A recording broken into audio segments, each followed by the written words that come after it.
ಹಿಡಿದವನು ನಕ್ಕಾನು, ಬಿಟ್ಟವನು ಅತ್ತಾನು. ಗುರುವಿನ ಕೈ ಹಿಡ್ಕೊಂಡ್ರೆ ನಮ್ಮ ಜೀವನದಲ್ಲಿ ನಗು ಇರುತ್ತೆ. ನಾವು ಗುರುಗಳ ಕೈ ಬಿಟ್ಟರೆ ಜೀವನದಲ್ಲಿ ದುಃಖನೇ ಇರುತ್ತೆ.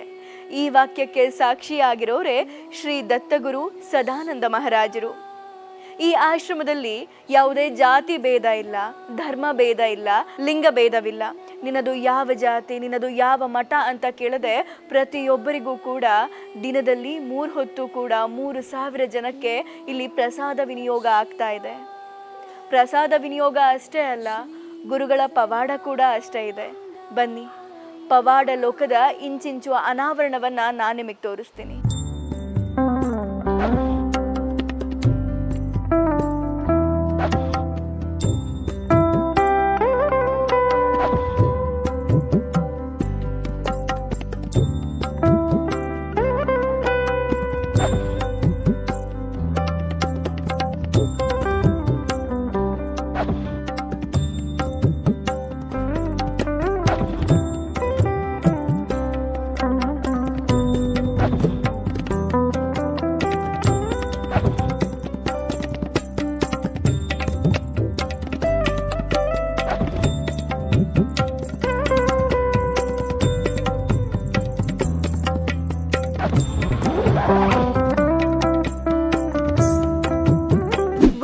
ಗುಲಾಮನಾಗುವ ತನಕ ದೊರೆಯದಣ್ಣ ಮುಕುತಿ. ಬೆಂಗಳೂರಂದ್ರೆ ಹೈಟೆಕ್ ಸಿಟಿ ಹಾಗೂ ಬ್ರ್ಯಾಂಡ್ ಬೆಂಗಳೂರು ಅನ್ನೋದು ನೆನಪಾಗುತ್ತೆ. ಆದ್ರೆ ಈ ಬೆಂಗಳೂರಲ್ಲೊಂದು ಅದ್ಭುತವಾದ ಆಧ್ಯಾತ್ಮಿಕ ಲೋಕ ಇದೆ. ಅದು ಎಲ್ಲಿದೆ, ಅದ್ರ ವಿಶೇಷತೆ ಏನ್ ಗೊತ್ತಾ? ವಿಶೇಷತೆಯೇ ಬಹಳ ವಿಶೇಷ. ಯಾಕಂದ್ರೆ ಈಗ ನಾನು ಹೋಗ್ತಾ ಇರೋ ಆಶ್ರಮದಲ್ಲಿ 20 ವರ್ಷಗಳಿಂದ 3 ಹೊತ್ತು ಉಚಿತವಾಗಿ ಎಲ್ಲರಿಗೂ ಪ್ರಸಾದ ವಿನಿಯೋಗ ಆಗ್ತಾ ಇದೆ. ಲಾಕ್ಡೌನ್ ಟೈಮಲ್ಲೂ ಕೂಡ ಆ ಆಶ್ರಮದಲ್ಲಿ ಎಲ್ರಿಗೂ ಕೂಡ ಪ್ರಸಾದ ವಿನಿಯೋಗ ಆಗ್ತಾ ಇತ್ತು. ಅಲ್ಲಿ ಯಾಕೆ ಬಂದ್ರಿ, ಎಲ್ಲಿಂದ ಬಂದ್ರಿ ಅಂತ ಯಾರನ್ನೂ ಕೇಳಲ್ಲ. ಎಲ್ರಿಗೂ ಹೊಟ್ಟೆ ತುಂಬ ಊಟ ಹಾಕಿ ಕಳಿಸ್ತಾರೆ. ಅಷ್ಟೇ ಅಲ್ಲದೆ ಆ ಆಶ್ರಮದ ಗುರುಗಳ ಪವಾಡ ಕೂಡ ಅಷ್ಟೇ ಅದ್ಭುತವಾಗಿದೆ. ಆಶ್ರಮ ಇರೋದಾದ್ರೂ ಎಲ್ಲಿ, ಅಲ್ಲಿ ಯಾಕೆ ಅಷ್ಟೊಂದು ಪ್ರಸಾದ ವಿನಿಯೋಗ ಆಗುತ್ತೆ, ಆ ಚಮತ್ಕಾರಿ ಗುರುಗಳು ಯಾರು ಅನ್ನೋದೇ ಇವತ್ತಿನ ವಿಶೇಷ. ನಾನು ಭಾವನಾ ಆರ್ಗೌಡ.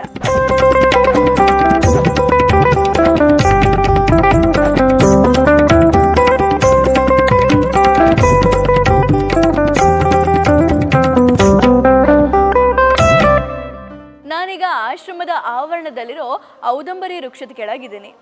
ಈ ವೃಕ್ಷಕ್ಕೆ ಪ್ರದಕ್ಷಿಣೆ ಹಾಕಿದ್ರೆ ಇಷ್ಟಾರ್ಥಿಗಳು ಸಿದ್ಧಿ ಆಗುತ್ತೆ, ಪಾಪಕರ್ಮಗಳು ಹೋಗುತ್ತೆ ಅನ್ನುವಂತಹ ನಂಬಿಕೆ ಇದೆ.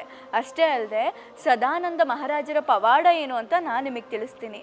ಇವರು ಸತ್ತವರನ್ನ ಬದುಕಿಸಿದ್ದಾರೆ, ಕಣ್ಣಿಲ್ದೇ ಇರೋರಿಗೆ ಕಣ್ಣು ಕೊಟ್ಟಿದ್ದಾರೆ, ಯಾರ ಬದುಕಲ್ಲಿ ಕತ್ತಲಿದೆಯೋ ಅವರ ಬದುಕಿನಲ್ಲಿ ಬೆಳಕಾಗಿ ನಿಂತಿದ್ದಾರೆ. ಅಷ್ಟೇ ಅಲ್ಲ, ಕೊಲೆಗಾರನನ್ನ ಶಿಷ್ಯನಾಗಿ ಸ್ವೀಕರಿಸಿ ಮನುಷ್ಯನನ್ನಾಗಿ ಪರಿವರ್ತನೆಯನ್ನ ಮಾಡಿದ್ದಾರೆ. ಜೊತೆಗೆ ಯಾರು ಅಧಿಕಾರಕ್ಕೆ ಆಸೆ ಪಟ್ಟಿದ್ದಾರೋ ಅವರನ್ನ ಸಚಿವರನ್ನಾಗಿ ಮಾಡಿದ್ದಾರೆ, IAS IPS ಅಧಿಕಾರಿಗಳನ್ನಾಗಿ ಮಾಡಿದ್ದಾರೆ. ಜೊತೆಗೆ ಇವರ ಒಬ್ಬ ಶಿಷ್ಯ ತಿರುಪತಿಗೆ ಹೋಗಿ ನಾನು ಲಡ್ಡುವನ್ನ ತಿನ್ನಬೇಕು ಅಂತ ಆಸೆ ಪಟ್ಟಾಗ ತಾವು ಕುಳಿತ ಸ್ಥಳದಲ್ಲೇ ಕ್ಷಣಾರ್ಧದಲ್ಲೇ ಲಡ್ಡು ತಯಾರಿಕೆ ಮಾಡಿಕೊಟ್ಟಿದ್ದಾರೆ ಶಿಷ್ಯನಿಗೆ. ಜೊತೆಗೆ ಕಲ್ಲಿನ ಗೋವಲ್ಲಿ ಹಾಲು ಕರೆದಿದ್ದಾರೆ.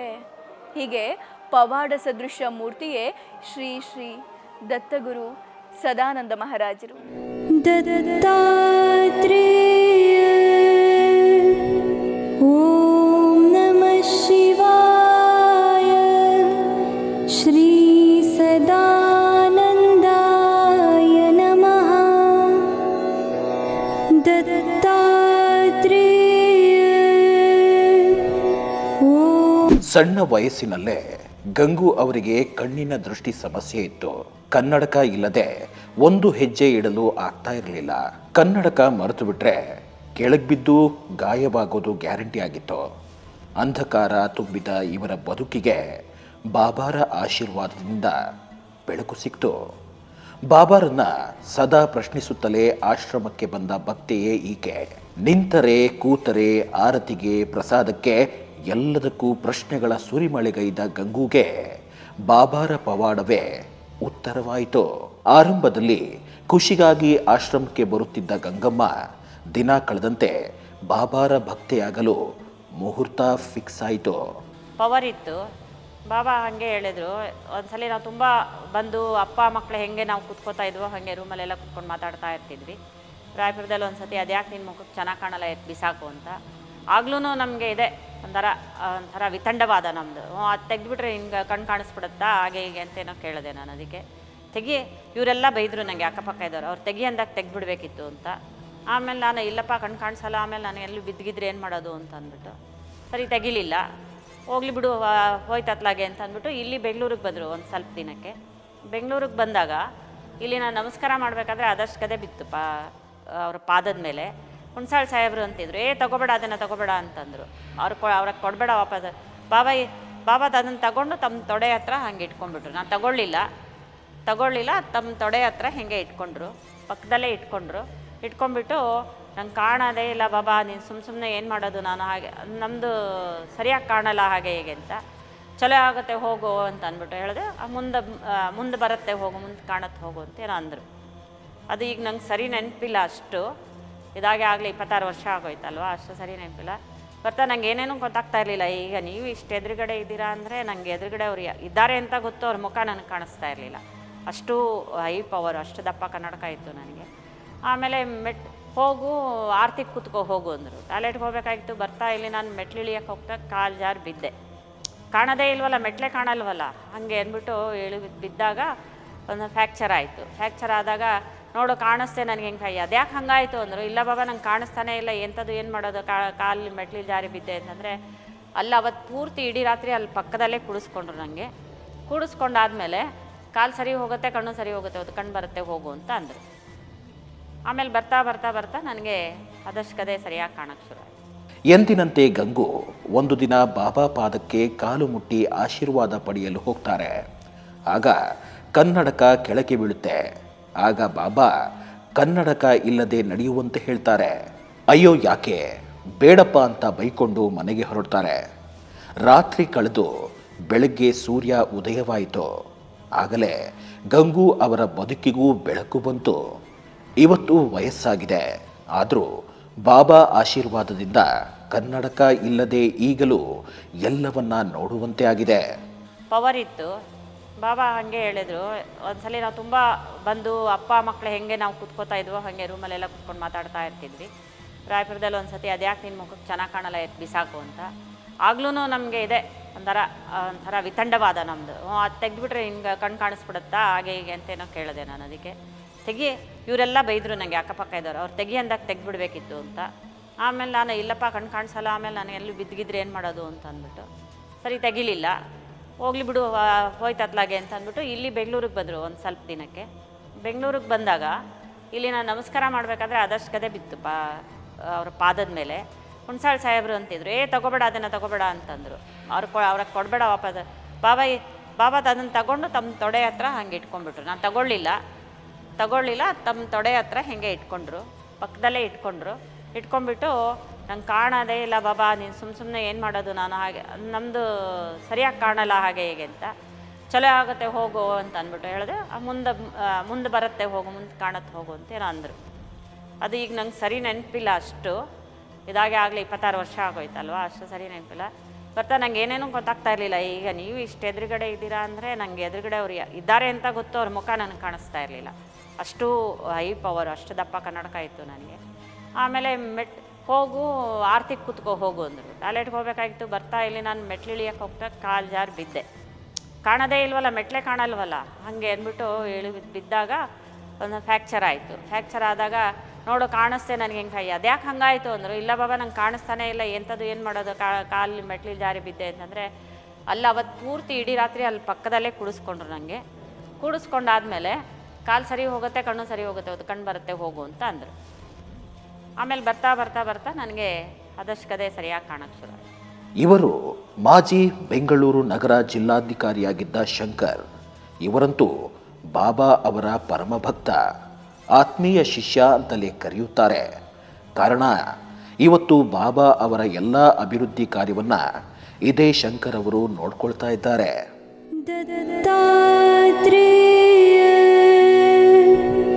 ಓಂ ನಮಃ ಶಿವಾಯ. ಶ್ರೀ ಸದಾನಂದಾಯ ನಮಃ. ದತ್ತಾತ್ರೇಯ.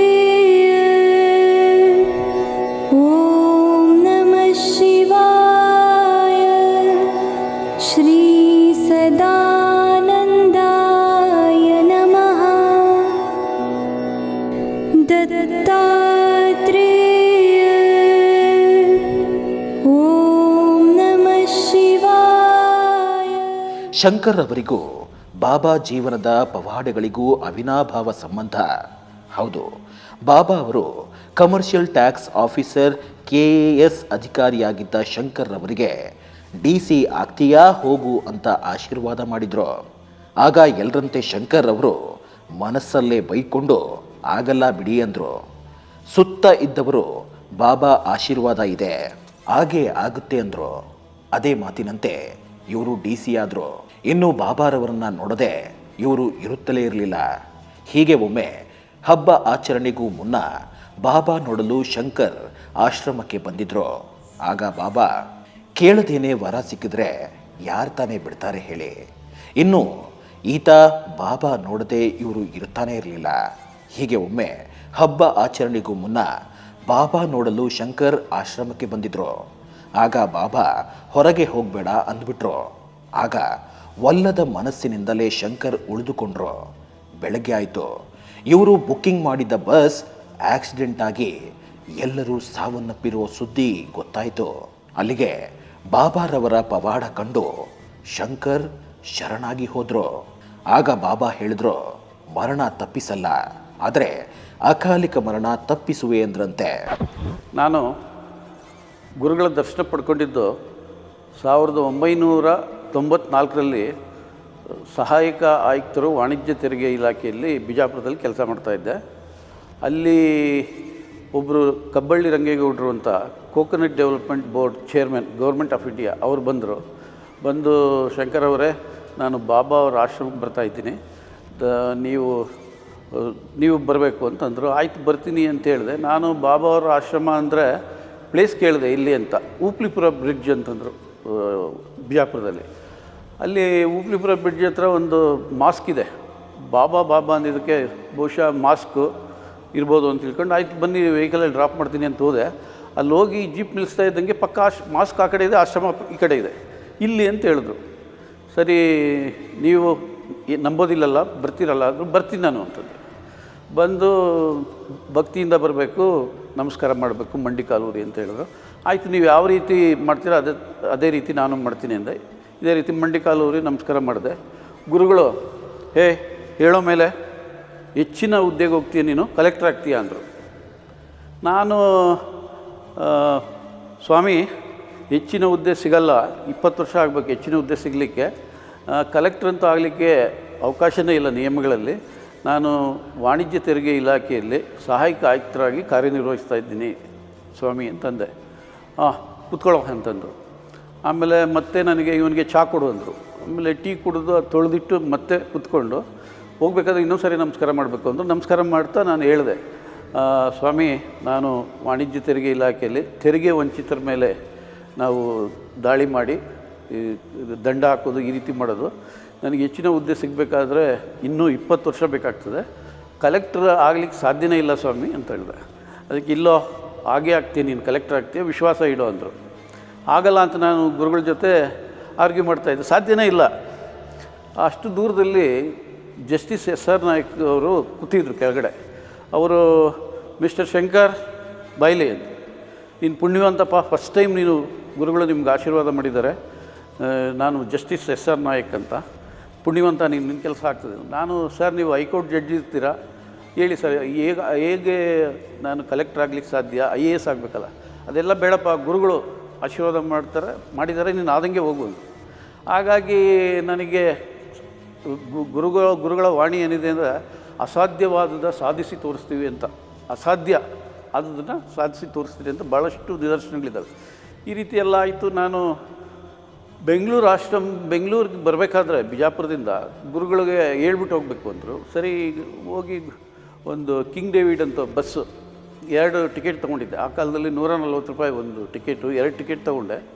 ಸರಿ, ಬ್ಯಾಗಲ್ಲಿ ಲಗೇಜ್ ಎಲ್ಲ ತೊಗೊಂಡು ಗುರುಗಳಿಗೆ ಹೇಳ್ಬಿಟ್ಟು ಹೋಗಬೇಕು ಅಂದರು. ಗುರುಗಳ ಹತ್ರ ಬಂದು, ಬಾಬಾ, ನಾನು ಬೆಂಗಳೂರಿಗೆ ಹೋಗ್ತಾ ಇದ್ದೀನಿ, ಹೋಗಬೇಡ ಅಂದರು. ಟಿಕೆಟ್ ತೊಗೊಂಬಿಟ್ಟಿದ್ದೀನಿ ಬಾಬಾ ಅಂತ. ಎಷ್ಟೋ ರೊಕ್ಕ ಅಂದರು. 280 ರೂಪಾಯಿ ಅಂದೆ. ತಗೊಳ್ಳೋ ಅಂದರು.